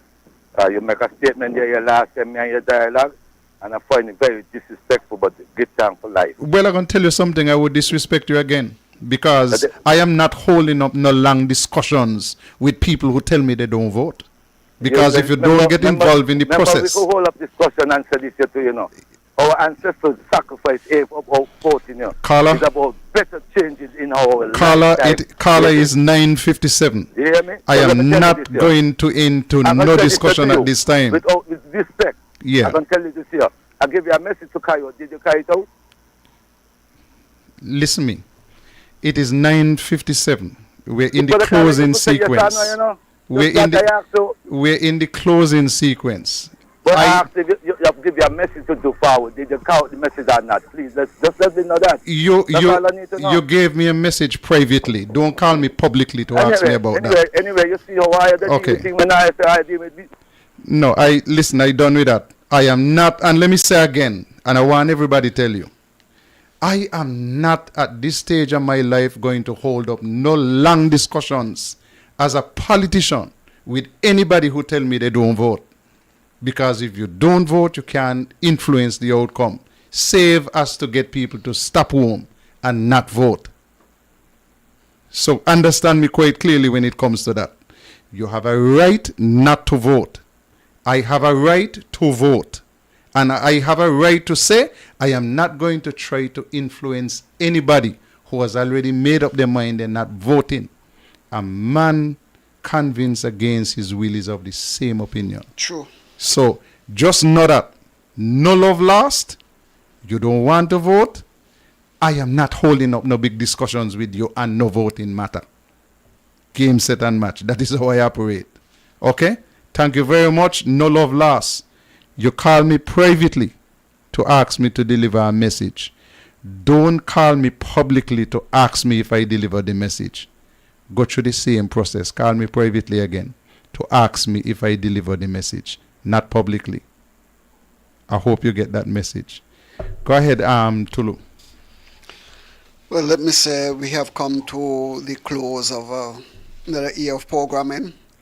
I have been a part of this program with you from since 2015. I'm happy for the opportunity to spend this time this year again with you and Dr. Daly. And let me reach out as a thanks to the management, the owners, our engineer, all the sponsors, all those who would have given us gifts, all those well-wishers out there who are not online but would call or meet and say that they listen to and encourage us to listen. A special thanks to Bayo, who is in the Cardin home and listen on a regular basis. And then to Elvan Ellie and all the others. We are grateful, looking forward hopefully to be back with you again next year, Lord's willing, as long as I have the health and strength to be a part of this family and this program. And so all the best. Wish you all a blessed Christ-centered Christmas. Don't overdo, and whatever you do, you make sure that you will do what Jesus will do. Good night. Dr. Daly? Mary got pregnant during Christmas, man. Okay. You go ahead. No, the child. If the child was born on Christmas, a miracle was happening in the Bible. It's a miracle. Yeah. I mean, somebody had to do something. You go ahead. Who would have somebody wasn't Joseph? Boy, somebody sneaky in there. Mary said, "Man, I gotta say it's a miracle." Listen. End that. Go ahead. You don't believe that? I said end that and go ahead. My Mary sneaky one. Anyway. God help him. Ah, jeez. We have come to another year and at another end of another year.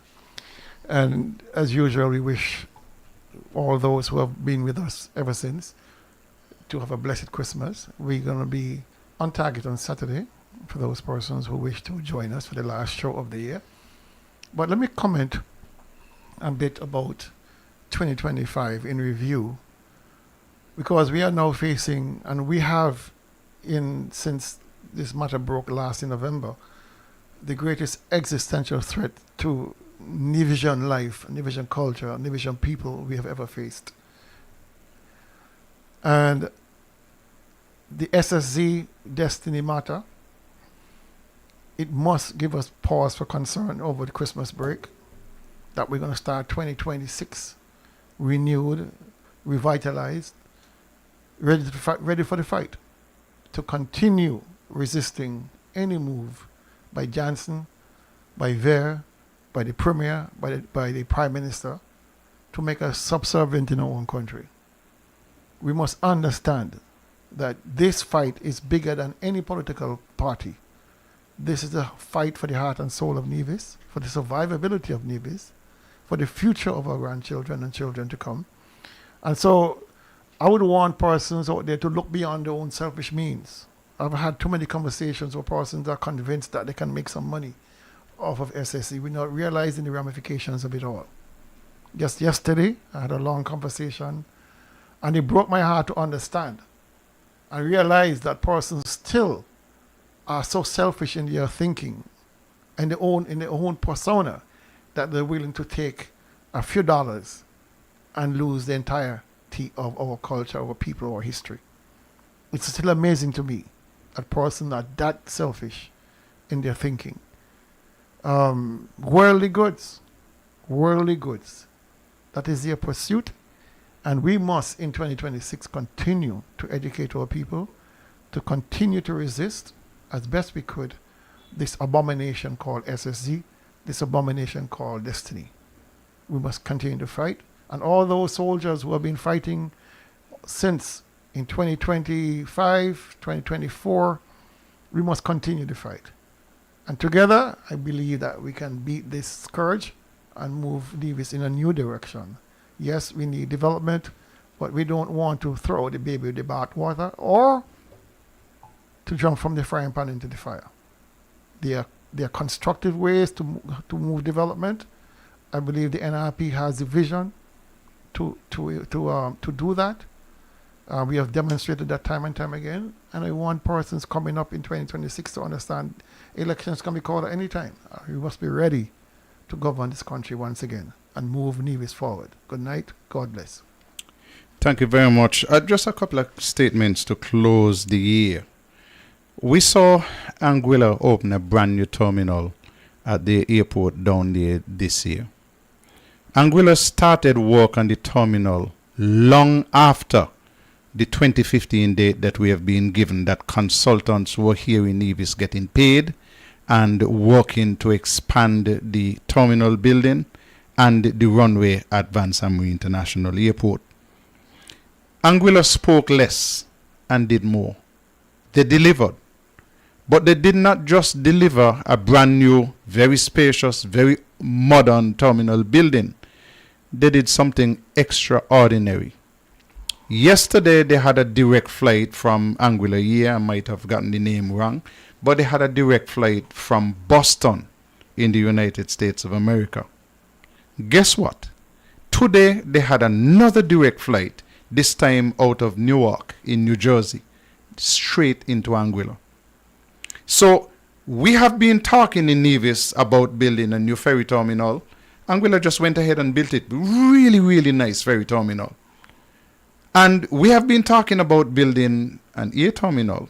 Anguilla just went ahead and delivered it. There was a time long ago when I was an airport manager. One of the best friends I have in the world is Remington Lake, who was an airport manager in Anguilla at about the same time. And we were just there competing, relatively on par. Anguilla is so far ahead right now that if you look back, you can barely see Nevis on the horizon. We have been speaking, they have been acting. And so I hope that when the Premier was invited down there to speak, that he had a chance to do a tour of Anguilla and see what they have been doing with respect to hotels and hotel development in terms of their seaport and their airport. And I hope that he understands that he has really been just marking time here in Nevis. Secondly, I want to remind us that last year, our Premier, in his budget address and elsewhere, said that the number one priority in the year 2025, the number one project on Nevis would be completing the hospital. A year later, we have been told that the government of Nevis spent $453,000 on the airport and the hospital, doing what we don't know. But a project which was supposed to be the number one priority in Nevis, we can't see any visuals of work being done, but they expended almost $500,000. They have now come again and told us, as much as they did last year, that the hospital and the airport will again be priority projects. I am not holding my breath, and neither am I being hopeful. I want to thank all of those persons who have donated towards 2020 and Tell Me, and all of those who have followed us on social media, whether it is on Twitch, on YouTube, on Facebook, wherever you have been following us. We want to thank you and encourage you to join us again next year. And I've saved the best for last. The technical team, those people who find the clips, who find the videos, who find the pictures, and who take time to make sure that you include them in the programming. I know sometimes that I've been more than a headache for my very good friend, Lawson Morton. But even though he might complain, he still does the extras to make sure that we are here and Tell Me. There's another member of the technical team who shall remain nameless, but who has done a tremendous amount of work listening to press conferences, listening to the various programs, and making sure that the clips are ready normally by a Wednesday, so that we are able to have them here on a Thursday.